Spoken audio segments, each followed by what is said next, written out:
all of the philosophers of education have been documented. There are worlds of things on John Dewey. John Dewey, came to Fairhope and studied, and then wrote a chapter in his book, Schools of Tomorrow, lauding the organic school and Mrs. Johnson. But this was what Ken and I dreamed to do, to document her philosophy, to establish a museum so that educators, parents, students, people can come and study. And now your tape, for instance, will be very valuable to those who want to really know and how it has worked in your lives, what it's meant to you. And don't say it can't be done. It can be done in the university. It can be done in all schools. It can be done. Oh, it can. Yeah, well, this should be basis, but for future stuff, right? It's, it's funny that we went to the school that when we would go with our little old basketball team over to Fruitdale and Theodore and places, they would say, oh, that's that Fairhope Organic. They didn't know what we were. And they would sort of make fun of us. And the whole thing is, what you're looking at is something that is as new as tomorrow. And you just don't know it. Of course, you've got to make fun of it. And even the local school people thought that too. There was that feeling that, well, that's something funny over there they do. Well, this is why you were going through all the problems with those evaluations and with those ACT tests, with all of those things, was because they were fighting for their lives, trying to show that they were educating people. And they had to show some measurable thing on some litmus test that we have educators for them. We've taken them from A and now they're at B.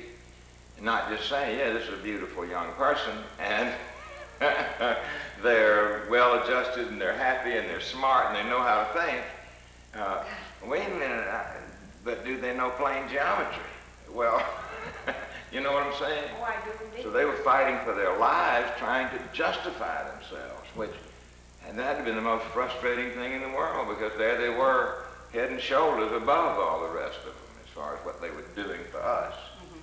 We didn't dwell on memorizing facts. We dwelt on just growing, learning through experience of doing. Because in today's world, what good are a lot of facts? How can you possibly assimilate memorizing a lot of facts? What we need to know is where to go get the facts we need as we go into specialization. And what to do with them. And what to do with them. But beyond that, that's not mine. Yeah, well, I felt like when I went to Fairhope, and that was the big threat all my life. If you're not good, we're going to send you over to Fairhope where they whip you. Send you to public school and you're going to get whipped. And I never got whipped. I went over there, several reasons. One was that I wanted to play football. Brilliant. Here I sit with a migraine headache today. But I do think that as far as the going to school, it was a complete shock to me going to the high school, the public school, in that it was just memorization. That was all they wanted. They didn't want us to think. They didn't want us to give them an opinion on it. They just wanted us to learn. Regurgitate what and so it was just a matter of, oh, well, this is easy. And I could say, honestly, that I didn't learn anything.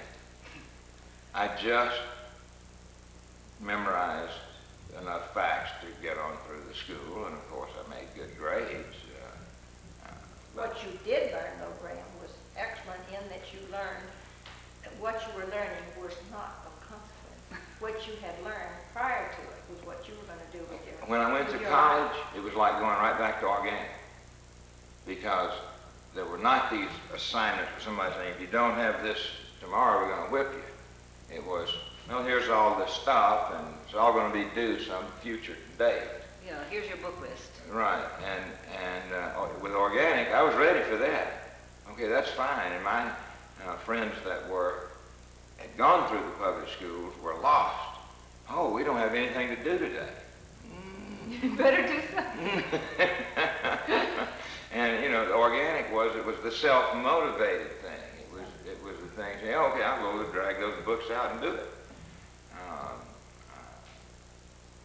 So I was much better prepared, I felt like. I was much more ready for the Academia of college than my classmates who were in public school the whole time. Yeah, I couldn't And understand who thought, that. well, what are they doing over there? Wasting their time. Every time we walked by, they would say, I hate you.